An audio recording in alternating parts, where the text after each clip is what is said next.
Bom dia a todos.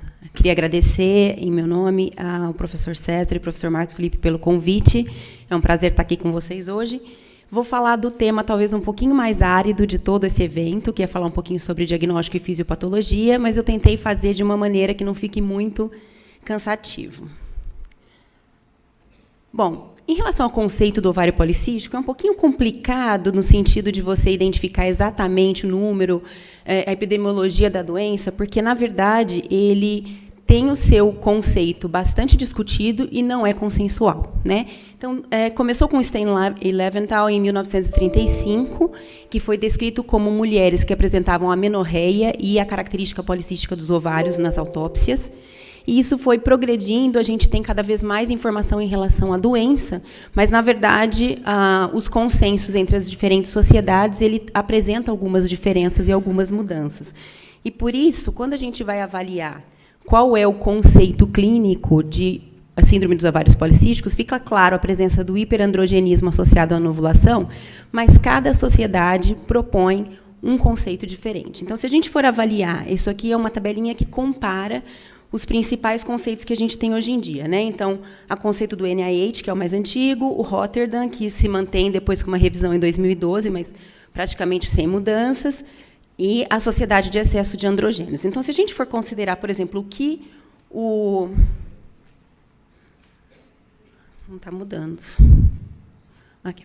O que o NIH considera como síndrome dos ovários policísticos, qualquer hiperandrogenismo, seja ele clínico ou laboratorial, né, presente, eu acho que ele passou, desculpa, essa da Sociedade de Excesso de Androgênios, qualquer hiperandrogenismo clínico ou laboratorial, independente de ter os outros critérios, quais dos dois critérios estão presentes, ultrassom alterado ou irregularidade menstrual, considera como critério. Minha marcação apagou, não sei por que não passou, eu vou falar sem mudar. Então, pelo NIH, a gente teria qualquer um desses critérios, hiperandrogenismo e anovulação, independente do que acontecesse com o ultrassom, seriam considerados. Então, o ultrassom pode ou não estar alterado, mas a irregularidade menstrual e o hiperandrogenismo tem que estar presente.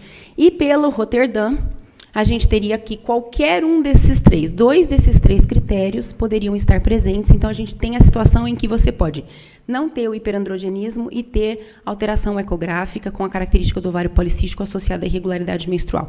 É um fenótipo um pouco discutido, as outras sociedades não aceitam, mas é o que é mais amplamente utilizado hoje. Tá? E, mais recentemente, então, aqui é o resuminho do que eu falei, né? Então, no NIH, hiperandrogenismo e oligomenorreia obrigatório, ultrassom não necessariamente. Na Sociedade de Excesso de Androgênios, obrigatoriamente a presença do hiperandrogenismo. E, no Rotterdam, 2 de 3, independente de qual critério.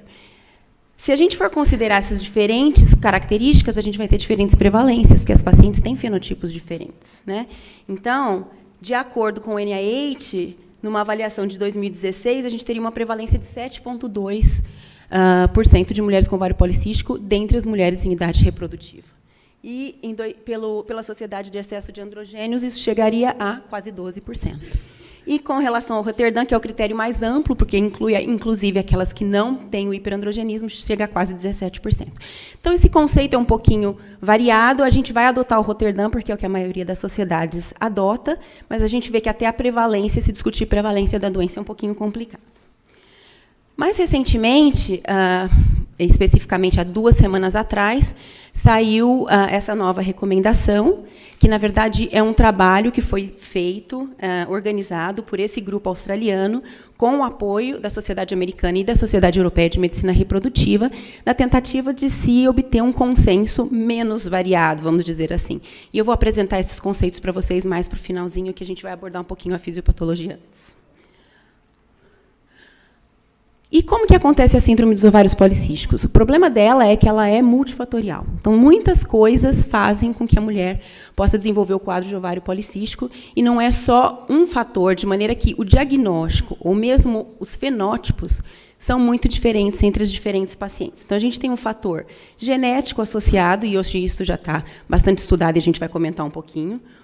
Mais importante de todos, ou o mais estudado de todos, né? Uma disfunção hormonal relacionada à secreção de gonadotrofinas, de maneira que a gente vai ter um estímulo sobre o ovário anárquico, diferente do que seria de um padrão de ovulação, né? Então, a pulsatilidade vai ficar alterada das gonadotrofinas e a gente não chega a ter um ciclo ovulatório, a gente vai comentar isso um pouquinho. E alterações metabólicas que também vão influenciar diretamente sobre a produção de androgênios. Então, vários fatores, simultaneamente, estão interferindo na produção hormonal ovariana e, em consequência, produzindo todo o quadro do ovário policístico. E é isso que a gente vai comentar um pouquinho. O componente genético tem sido muito estudado.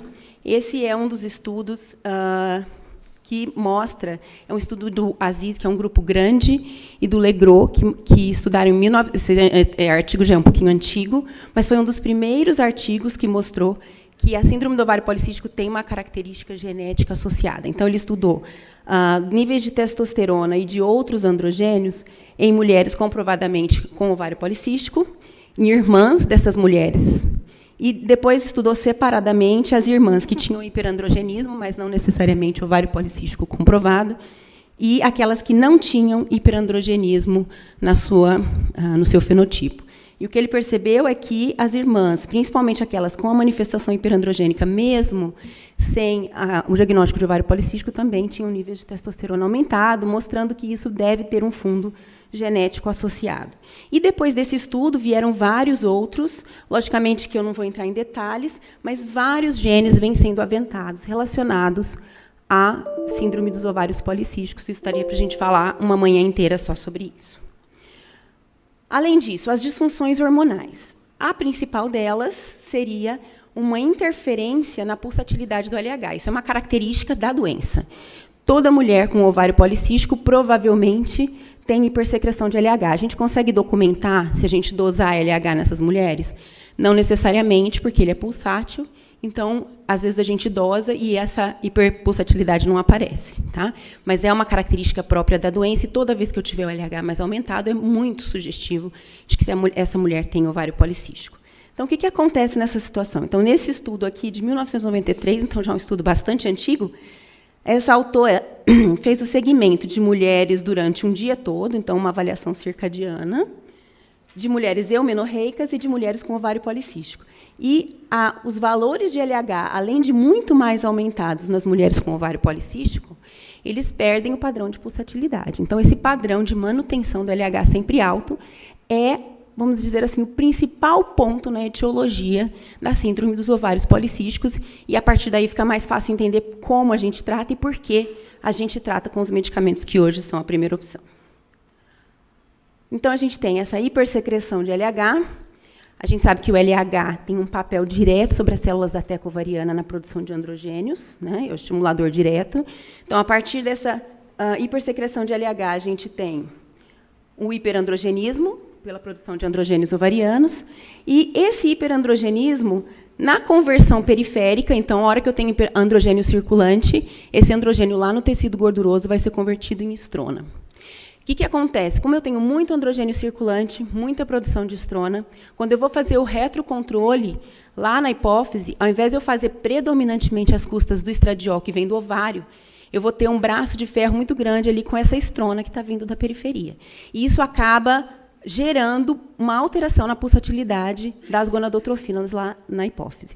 Então, isso faz com que essa mulher tenha um padrão de secreção de gonadotrofinas completamente anárquico e anovulatório. Além disso, então, isso gera anovulação e, consequentemente, infertilidade e distúrbio menstrual. Além disso, o hiperandrogenismo, por si só, interfere na produção de SHBG hepática, que é a proteína carreadora dos androgênios. Então, se eu tenho menos androgênio ligado, porque eu tenho menos proteína hepática, eu tenho mais androgênio livre, que é a forma ativa. E aí a manifestação clínica, além do androgênio estar aumentado, eu tenho a manifestação lá na periferia desses androgênios na forma livre, com acne e hirsutismo. Então, o quadro clínico da doença, basicamente, todo decorre do hiperandrogenismo, que começa na hipersecreção de LH. O que muda? O que varia? Por que eu tenho hipersecreção de LH? Então, isso pode ter um componente genético, e, por uma condição genética, essa mulher é hipersecretora de LH, ou eu posso ter toda essa cascata iniciada num outro ponto aqui, Tá? Então, eu tenho um hiperandrogenismo de outra natureza, um tumor ovariano, uma hiperplasia adrenal congênita, e esse androgênio aumentado na circulação aumenta a estrona periférica, produz esse retrocontrole todo anárquico e aumenta a secreção de LH. Então, eu tenho 2 pontos de entrada, vamos dizer assim. Se eu tenho alguma alteração que gera esse hiperandrogenismo, eu preciso descartar, porque o tratamento pode ser diferente.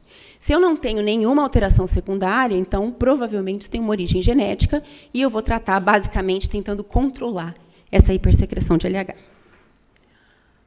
E também o hiperandrogenismo, o ambiente hiperandrogênico ovariano também leva a defeitos de maturação folicular, e, por isso, os folículos começam a crescer, estacionam no meio do seu desenvolvimento, nenhum deles vai ovular, mas também não progridem para a atresia, então eu fico com o ovário cheio de pequenos cistos na periferia, produzindo androgênio e estrogênio. Além disso, né, também é sabido que as mulheres, e vai ser comentado mais com detalhes mais para frente, que as mulheres com ovário policístico têm mais resistência à insulina. Resistência à insulina implica em quê? Implica que eu tenho uma atividade da insulina que não está funcionando bem, e o pâncreas, para tentar compensar essa inatividade da insulina, aumenta a produção de insulina para tentar bombardear aquele receptor. E essa insulina tem um efeito direto sobre os receptores da TECA, e ele vai funcionar de maneira sinérgica com o receptor de LH, e vai aumentar a produção de androgênios ovarianos. Então, é uma outra fonte de androgênios que eu também posso ter para desencadear todo esse quadro. Por isso que a gente tem muita discussão, né? Se a paciente tem mais obesidade porque ela tem síndrome de ovário policístico, ou ela tem síndrome de ovário policístico porque ela é obesa. Na verdade, é uma bola de neve em que a gente não sabe muito bem onde as coisas começam, mas, definitivamente, o aumento do peso nessas mulheres piora o quadro de hiperandrogenismo, e a perda de peso pode, eventualmente, reverter esse quadro de anovulação. E também a própria hiperinsulinemia pode influenciar na produção de SHBG. Então, não só o hiperandrogenismo, mas a própria hiperinsulinemia, mais uma vez, aumentando o androgênio livre. Bom, então, com tudo isso em mente, todas as fontes de androgênio e como tudo acontece, a gente precisa fazer o diagnóstico e pensar nas terapêuticas possíveis. Então, essa recomendação, que saiu há 15 dias atrás, mais ou menos, que tem o apoio das 2 sociedades, basicamente reforça ou aceita o uso do Rotterdam, que vem sendo usado, e propõe algumas pequenas modificações, tá, que eu vou comentar com vocês. Então, só para lembrar, o conceito de Rotterdam precisa ter 2 desses 3 critérios, não importa qual deles, né? Então, a oligoamenorreia, o hiperandrogenismo, que pode ser só clínico, só laboratorial, ou ambos, e alterações em parâmetros ecográficos com morfologia ovariana de ovário policístico. E, nesse caso, sempre lembrar de descartar as outras endocrinopatias por conta daquilo que eu comentei com vocês, que a origem do hiperandrogenismo pode ser uma outra causa que eu preciso de um tratamento específico. Bom, com relação à irregularidade menstrual, só para categorizar, que é o que está no documento, né, eles consideram que a irregularidade menstrual ela é definida como pode ser normal, né, se for no primeiro ano de vida, que a gente sabe que está relacionada à imaturidade do eixo. Depois de 1 ano de menarca, mas menos de 3, você tem uma característica, segundo este documento, um pouquinho distinta das mulheres com mais de 3 anos de menarca. Ele aumenta um pouquinho a tolerância para o que é considerado como regular para essas meninas, sendo que, para mulheres adultas, mais do que 35 é considerado alterado, ou menos de 21 no intervalo entre os ciclos, né? E também, para meninas após 1 ano de menarca, tem um outro conceito aqui, com mais de 90 dias sem nenhuma menstruação, também pode ser considerado como irregularidade menstrual. Especificamente com relação às adolescentes, a doutora Daniela vai fazer essa abordagem, então eu não vou entrar em detalhes. Bom, e o hiperandrogenismo? Um dos critérios principais do hiperandrogenismo clínico é o aumento de pelos. E aí, hoje, o que a gente tem há muitos anos já é a caracterização pelo score do índice de Ferriman e Galloway, modificado, em que a gente faz uma classificação desses pelos. Ela é relativamente subjetiva, mas o importante é que você tenha os seus próprios critérios de análise, e que, para o segmento da sua paciente, você mantém esse critério para você ter uma ideia de melhora ou não em relação à resposta ao tratamento. Vale lembrar que são 9 pontos do corpo, lugares onde mulher normalmente não tem pelos, então áreas de pelos com sensibilidade androgênica. Lembrar que quando não tem pelo nenhum é 0, para a gente não incorrer no risco de colocar 1 como menor score, não existe o 0, apesar dele não estar nas tabelas todas. E quando a gente faz essa análise, é importante sempre olhar o antebraço da paciente, que não é um ponto de comparação, porque o antebraço não é uma região que depende de androgênios para ter pelo. Porque isso te dá uma ideia do que é o pelo constitucional dessa paciente. Então, uma paciente que é um pouquinho mais peluda, que tem um lanugo maior no braço, você vai ser menos rigoroso com ela na hora que você for olhar o abdômen, o dorso e as coxas, porque provavelmente ela tem um lanugo parecido com aquele. Se você pega uma paciente que não tem nada de pelo no braço e ela está cheia de pelo no dorso, provavelmente aquele pelo tem uma origem androgênica. Então, tomar um pouquinho de cuidado na hora que a gente vai fazer essa avaliação. Tá? Bom, além do hirsutismo, outros critérios clínicos de hiperandrogenismo: aumento de oleosidade da pele, acne, queda de cabelo, e nos casos mais graves, e aí sempre lembrar que isso pode não se tratar simplesmente de um ovário policístico, e que tem os diagnósticos diferenciais de maneira bem importante, mulheres com sinais de virilização, clitorimegalia e uma alopecia mais significativa. Com relação aos parâmetros ultrassonográficos, também tivemos algumas sugestões de mudança. Né? Então, o que eles propõem que, para os aparelhos mais modernos, que essa contagem seja aumentada para 20, uma vez que hoje a qualidade da imagem já é melhor e a gente está vendo muito folículo. Então, a gente começa a superdiagnosticar mulheres com ovário policístico, e, na verdade, a gente só está vendo folículos que já estavam lá sempre e a gente não via, porque a qualidade da imagem não permitia. Então, se você tem um aparelho mais antigo um pouquinho, não tem problema. A única coisa que aí eles pedem para você dar preferência para volume ovariano como critério. Tá? Então, continua valendo o critério dos 10 centímetros cúbicos ou 20 ou mais folículos com diâmetro de 2 a 9 milímetros, que pode ser num ovário só, não necessariamente precisa ser nos dois. Tá? Utilizar de preferência sonda endovaginal, a gente sempre faz mesmo, mas quando não for possível e precisar ser feito um ultrassom transabdominal, também dá preferência pelo volume ovariano, uma vez que é difícil se contar folículos nas imagens transabdominais. Né? A fase do ciclo é importante, e lembrar que quando eu estiver considerando volume maior que 10 centímetros como o critério, maior que 10 centímetros cúbicos de volume, eu preciso descartar a presença de cistos funcionais. Então, corpo lúteo e cistos foliculares maiores, porque isso vai falsear o volume do ovário. E aí precisa repetir o ultrassom no ciclo seguinte. E quanto à exclusão de outras doenças? Basicamente, que a gente precisa descartar disfunções tiroidianas e hiperprolactinemia, que podem levar a um quadro de hiperandrogenismo também, tumor ovariano produtor de androgênio, tumor adrenal e hiperplasia adrenal congênita.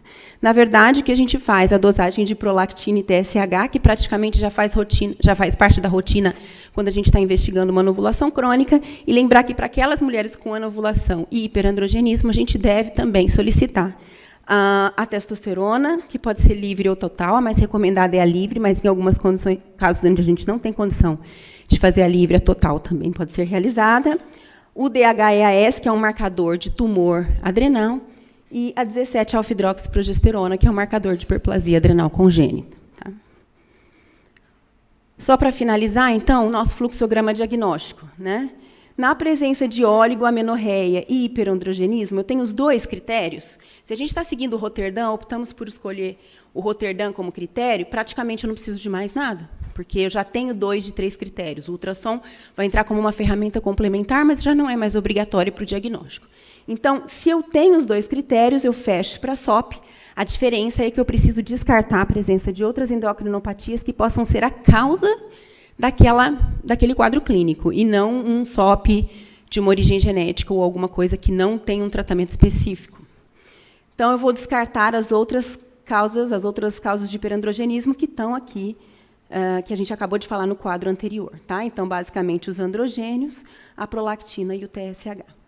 Se eu não tenho o quadro clássico da alteração menstrual com o hiperandrogenismo, me falta um critério ainda para eu completar o Roterdã, preciso olhar a ecografia, e aí o ultrassom pode completar ou não. Então, eu fiz ultrassom, tem característica de ovários policísticos, fecho para síndrome, mais uma vez, preciso descartar as outras endocrinopatias. Não, fiz ultrassom, não tem característica de ovário policístico. Revejo o seu diagnóstico, se ela não tem os sinais de hiperandrogenismo, se esse não se refere a não ter o hiperandrogenismo, preciso descartar outras causas de anovulação, provavelmente essa mulher não tem síndrome de ovário policístico. Tá? Então, basicamente, isso é um resumo da abordagem, que dá um pouquinho uma ideia com essa fisiopatologia de tudo que vai ser discutido hoje, principalmente para o entendimento de como se trata, por que eu uso determinadas drogas, e também, que eu não comentei aqui, mas que é de extrema importância, o impacto metabólico que essa doença vai ter também, e vai ser bastante discutido. Muito obrigada.